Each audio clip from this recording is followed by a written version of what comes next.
Hello everyone, good evening to all of you. Once again, welcome back on my YouTube channel Learn with Concept by Archana Vishwakarma. Hope you all are good. Now इससे पहले हमने आपको बताया था कि हम course once के कुछ PDF अपलोड कर रहे थे for the purpose of notes and for your learning and understanding. तो इससे पहले हमने चैप्टर 3 की बात की थी जो कि हमारा ग्रोथ एंड डेवलपमेंट से रिलेटेड था. अभी आज का जो चैप्टर है वो चैप्टर 4 है, heredity and environment, course 1, childhood and growing up. कहीं कहीं पे एजुकेशनल साइकोलॉजी के कंटेक्स्ट में भी पेपर यूज़ होता है बीएड में, और एमएड में भी काफ़ी हेल्पफुल है.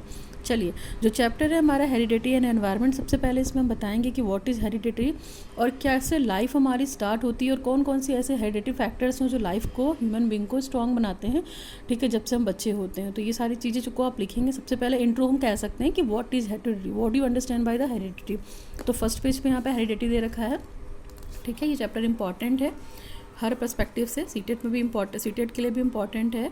आप बीएड कर रहे हैं उसके लिए भी और एमएड कर रहे हैं उसके लिए भी. नेक्स्ट पेज पे यहाँ पे दे रखा है कि transmission of chromosomes and the time of conception. आपको बता इस वाले चार्ट में, आपको इस वाले डायग्राम में ये बताया गया है कि कैसे हमारा जीन्स वो होता है और किस तरीके से क्रोमोसोम्स के पार्टिसिपेशन से बेबी होता है.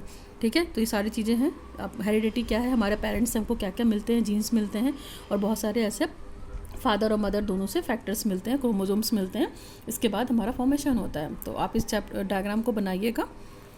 ओके, नेक्स्ट पेज पे दे रखा है हेरिडिटी एंड वेरिएशंस. हेरिडिटी और वेरिएशंस क्या होते हैं. हेरिडिटी मतलब आनुवंशिकता और वेरिएशंस मतलब विभिन्नताएं. फिर twins and heredity. Twins and heredity का क्या कॉन्सेप्ट है, तो उसमें आप आइडेंटिकल ट्विंस बता सकते हैं, फ्रेटर्नल ट्विंस बता सकते हैं. इन दोनों के बारे में थोड़ा थोड़ा डिटेल दे सकते हैं चैप्टर जब पढ़ेंगे आप. इसके बाद आप पढ़ेंगे बहुत सारी theories of the mechanism of the heredity. कौन कौन सी थ्योरीज हैं जो कि हेरिडिटी के फंक्शन को बताती हैं. इसमें सबसे पहली है theory of continuity of germ plasm. सबसे पहली थ्योरी जो है हम आपकी वो जर्म प्लाज्म की थ्योरी है. ये थोड़ा सा बायोलॉजी का पार्ट है. बायोलॉजी में या लाइफ साइंस में आप इस चैप्टर्स को पढ़ते हैं, काफ़ी डिटेल में पढ़ते हैं, तो वहाँ से भी हेल्प ले सकते हैं आप. Theory of continuity of germ plasm. Move on the next point. तो नेक्स्ट पॉइंट में पढ़ेंगे तो हम यहाँ पे सबसे पहले गाल्टन्स की बायोमेट्री थ्योरी दे रखी है थोड़ी सी, उनका क्या कहना है उनको देख सकते हैं आप.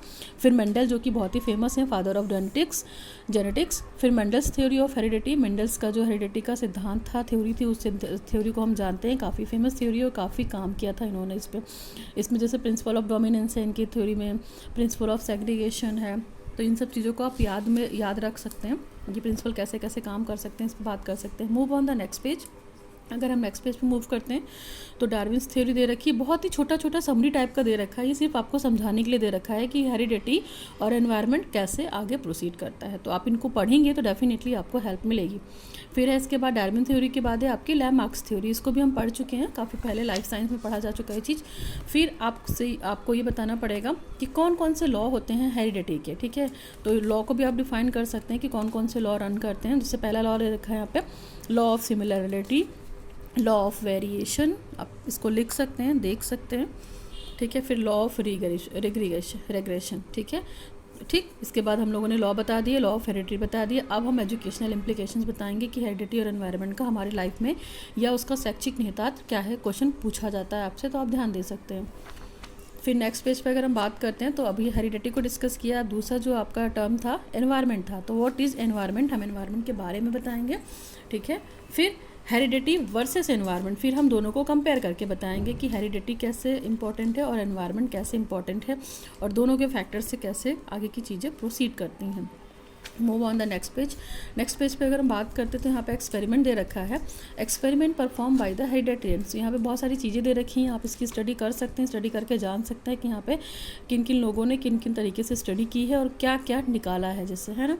फिर इसके बाद है experiment perform by the environmentalist. मतलब कुछ जो एनवायरमेंटल के बारे में स्टडी कर रहे थे उनकी स्टडीज़ को दिया गया है. फिर कुछ लोग जो हेरिडिटी के बारे में स्टडी कर रहे थे उनकी स्टडीज़ को दिया गया है आपकी नॉलेज के लिए, ताकि आपको डीप नॉलेज मिल सके हेरिडिटी और एनवायरनमेंट से related. Move on the next page. यहाँ पे भी वही चीज़ दे रखी है, आप इस पेज को देख लीजिएगा. इस पेज में सबसे लास्ट में दे रखा है conclusion regarding the relative importance of heredity and environment, कि हेरिडिटी और एनवायरनमेंट कितना इंपॉर्टेंट है आगे के लिए. ठीक, हमारे ग्रोथ एंड डेवलपमेंट के लिए भी, इसीलिए हम इसको साइकोलॉजी में पढ़ते हैं. नेक्स्ट पेज में ये दे रखा है, आप इसको फॉलो कीजिएगा. फिर सबसे लास्ट में हमारा एज इट इज़ वही समरी दे रखा है. तो समरी को आप देख लीजिएगा, समरी से भी आपको काफ़ी हेल्प मिलेगी. इस पेज में पूरी समरी दे रखी है, आपको प्रॉपर दिख रहा होगा. ठीक, समरी लिखने के बाद हम इस चैप्टर को वाइंड अप करेंगे, जो कि छोटा सा चैप्टर था, हेरिडिटी एंड एनवायरनमेंट। ठीक है, तो आप इस चैप्टर से रिलेटेड जो भी आपकी चीज़ें होंगी यहाँ से पढ़ के कुछ कॉन्सेप्ट आप अपना क्लियर कर सकते हैं। ठीक है, तो आपको आई थिंक समझ में आया होगा, यह जो हमारा चैप्टर 4 था, environment and heredity. So video थोड़ा भी हेल्पफुल है आपके लिए तो आप प्लीज़ लोगों को शेयर कीजिए। Do like share subscribe my YouTube channel learn with concept bye Archana Vishwakarma. So thanks for watching the video.